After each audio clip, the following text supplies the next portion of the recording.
La la la la la la la la la la la la la la la. Hej, det er mig. Det er fjerde gang i dag, jeg lige forsøger at lave et lille update. Og grunden til det fjerde gang, det er simpelthen fordi jeg har en, der bliver ved med at sige kykkeliky. Og lille bitte kylling, du er så meget irriterende, er du nok til hvert fald. Du larmer helt vildt. Lille bitte kylling. Se, man kunne godt. Og hans liv hænger i en meget, meget, meget tynd tråd, det må jeg nok sige. Og det gør det fordi, at ikke fordi han larmer, jo også det, men simpelthen fordi vi har altså 5-6 haner nu, og for mange haner i hønsegården, det er ikke godt. Nej. Se, noget helt andet er, jeg har gang i noget spændende herovre. Det her, det bliver mit tag. Jeg er ved at hugge shingles, hedder det på engelsk, har jeg læst mig til. Og det bliver simpelthen taget. Det bliver mega rustikt. Jeg ville godt have haft dem lidt tyndere og lidt sådan, ja, lige størrelser og sådan noget, men sådan bliver det ikke. Jeg har nok til den ene side nu, tror jeg. Og nu skal jeg lige stille jer herover, hvor I kan stå i fred, og jeg håber den hane, den knytter roen, ellers så får vi et meget spændende program i dag. Ja, lille bitte hane.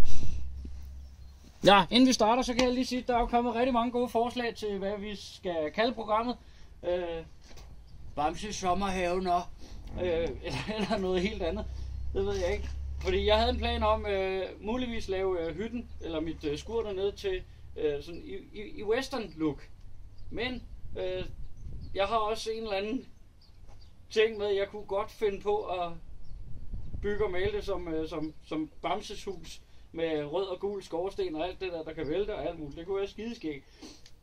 Skide godt, ikke? Men kom med nogle forslag. Hvad synes I? Skriv en kommentar.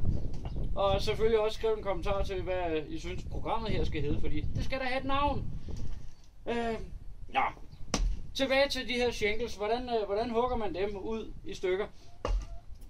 Bunderøven og alle de andre, der gør det. Dem, der er super professionelle og har styr på det. Jeg har ikke en skide styr på det.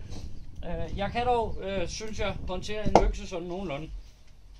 Men det de professionelle gør, det er simpelthen, de har en økse.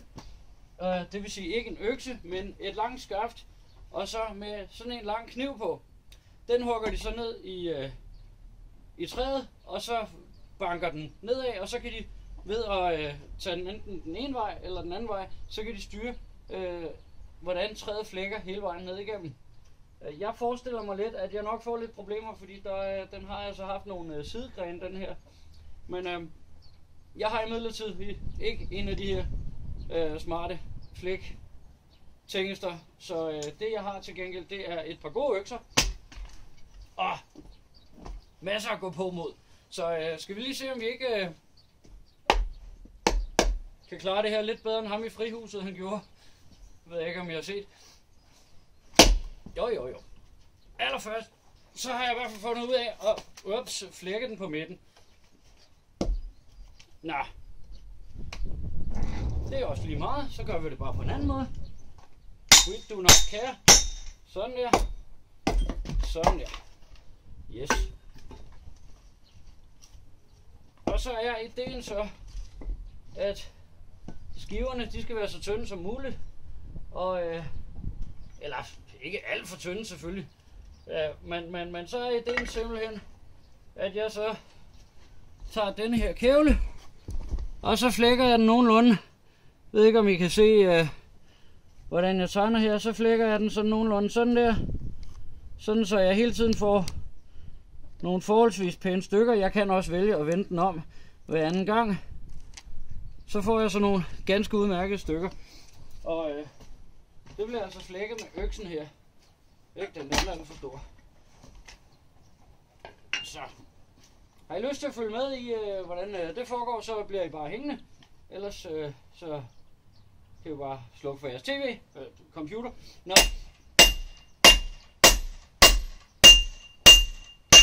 Øj, der er noget her, der driller mig. Kan jeg godt mærke. Det er den her, der sidder der. Den vil alt andet end at lege med mig, kan jeg se. Men det er også godt nok. Jeg tror, det går. Sådan der. Jeg kan mærke, den begynder at flække. Det er rigtig godt. Skide godt. Så kan man altså også lige sådan. Det kunne man ikke. Det går godt i dag. Fantastisk. Det er skide godt. Se, nu vil jeg ønske, at jeg havde en hånd her. Men det har jeg ikke. Jeg har kun mine egne 2 hænder. Og det er altså begge 2 beskæftiget. Jeg er ikke så hold kæft i år. Det her. Nu går. Jeg kan mærke, at jeg muligvis burde slukke for telefonen, og så starte et nyt afsnit. Jeg ved ikke rigtig, skulle vi... Nej, ved I hvad, nu får I den sgu. Der er masser af besværligheder herude, det kan jeg godt love jer alt om lige her nu. Jeg tager den på en lidt anden måde. Sådan der. Af. Og så... Vi kan ikke op. Det behøver heller ikke at være så sukkersødt og se ud, som om alting bare kører for mig, vel? Nu får I den skinbarlige sandhed, hvad jeg går igennem for det her projekt. Se så.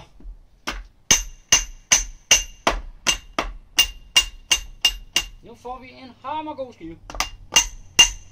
Og jeg bliver så glad. Ja, vi lige vil være der. Så kan vi lige styre flækket her. Sådan der, det var bedre.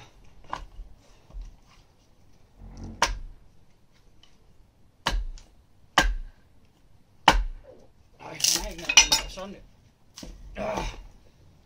Se, så fik vi en udmærket skive. En udmærket lille schenkel. Eller, ved I hvad den hedder sådan en? Skriv en kommentar. Jeg aner det ikke. Jeg har kun fundet det på engelsk. Så. Se så. Yes, det bliver super godt nu. Så lykkes det alligevel. Med lidt møg og besvær. Så er der rigtig mange, der har spurgt mig. Jamen Martin for pokker, hvorfor smider du ikke bare tagpap på det åndssvage tag? Og bliver færdig. Det havde taget en halvanden time måske max. Så siger jeg bare, jamen hvor er udfordringen i det? Det er da ikke sjovt. Det her, det er for at prøve det, for at prøve noget nyt.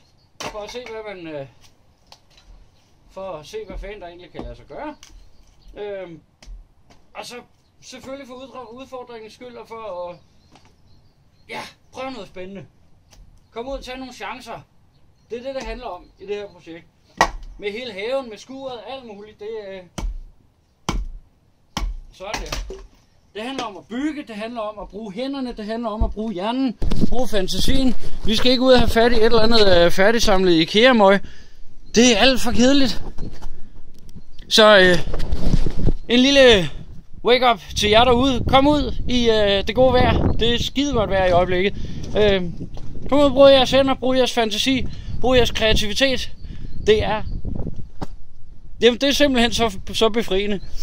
Og så kan vi da lige gå ned til vores høns her. Det bliver en lang video i dag, det kan jeg godt se. Se, her har vi mine høns. Eller vores høns. 8 styks. Det har I set i et tidligere afsnit, og de er altså hamrende forkælet alle sammen. De får havregrød, og de får byggrød, og de får salat og alt muligt skæg og ballade. Hej tøser. Hej tøser. Hej. Se, og de er altså bare... Og her der har vi Maggie. Det er en høne, jeg reddede, efter hun havde været væk en hel måned. Det var altså noget værd noget. Og de er altså bare super søde. Ups. Hejsa. Hejsa. Hej. Hej tøs. Hej tøs. Hej. Skal du ned igen? Ja. Ja. Jamen, jeg tror bare, vi spiller afslutningsmelodien. Nej, ved I hvad? Det er en lang video i dag. Sorry, sådan er det. Nu render jeg lige herover. Nu skal I bare se. Fordi jeg er kommet meget langt længere med mit skur herover. Det må I også godt se, nu vi er i gang. Så. Going fast forward. Det bliver super godt. Så. Dam, dam. Se. Der er sket noget her. Der er kommet noget mere tag. Og så er der kommet kantbrædder på. Noget afslutning. All the way through. Se. Hvad er det for en samling? Jo, det er sådan en samling, fordi jeg havde glemt at købe nogle brædder, der var lidt længere end de andre. Men det kan også være ligegyldigt, fordi det er bagpå, og det kan hverken ses inde ud eller udefra. Så det er meget godt. Og genbrugsbrædder. Yeah. Skide godt. Og indeni. Skal du have.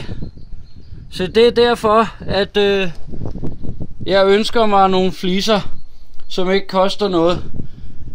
Det er sådan noget som det der. Det er den der dumme muldvarp.